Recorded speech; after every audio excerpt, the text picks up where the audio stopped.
Today is Tuesday, the 20th of April, 2010. And the one who comes into my awareness who is indicating that she wishes to speak not only to me, but to the audience who reads these messages is Mary Magdalene. She wants me to describe her first, starting with her face. She doesn't have what would be considered very curly hair, but it's rather wavy. Some places rather deep waves. And the edges around her face are framed in some places with tiny ringlets. And the hair is not exactly red. It's not exactly brown. It has more of a reddish tone to it than auburn. It's a deep color. What she's saying is it was a very common color in the Mediterranean area. And so genetically, she is expressing what would be very familiar to her race. And she's saying it's not really the Hebrew genetics as we think it is. She's saying she is not Semitic. She calls it Mediterranean,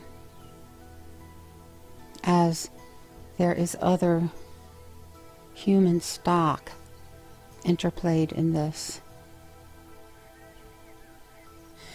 And her forehead is high.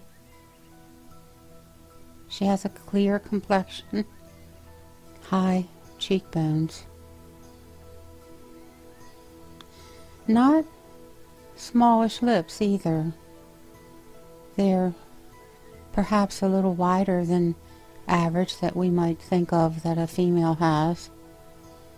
And she's asking me to look deeply into her eyes because the color is not exactly blue and it's not exactly green. It is sort of like a cross between the two. Some people might think this is hazel, but she's saying no, it's not exactly hazel because it has more of a greenish tone to it. And again, she's saying it is because of the genetic makeup of the stock that she comes from that bring forth these colors, that bring forth the, she's saying, bony characteristics of her face. And as I look at her, she would be considered beautiful, comely, graceful, pleasing to look at. She says, would you describe it as that way? And of course I would. She's pleasing to look at. There is a serenity about her face. Her composure is self-assured.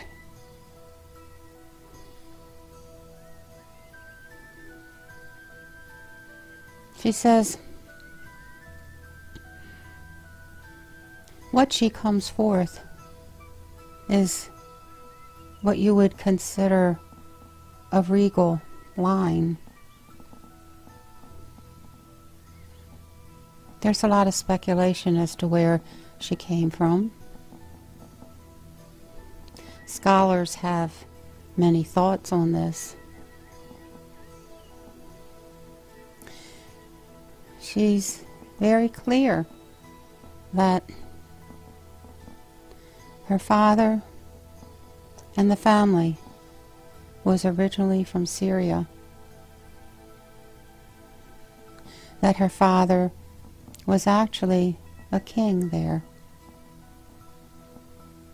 And so her family is kingly. And she had the advantages from a financial point of view of being educated, of understanding the gracious aspects of life. She wants people to know she did not come from poverty.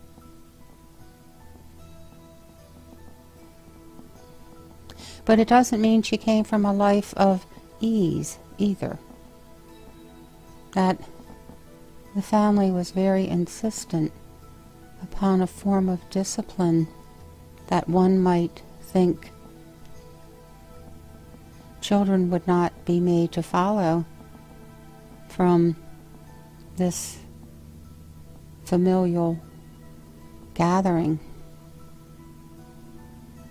And she says she'll speak more of this later. Her family, their belief system, what she had inherited from them, because it is time that the world understand what has been up to this point hidden. And these things were hidden so those who took power of what you call the church, teachings, belief systems, wanted hidden. They wanted people to think of me in a certain manner that actually is not accurate. And so she will discuss more of these at a later time, she says. But for now, she has what might be considered a message, though she considers it more a sharing.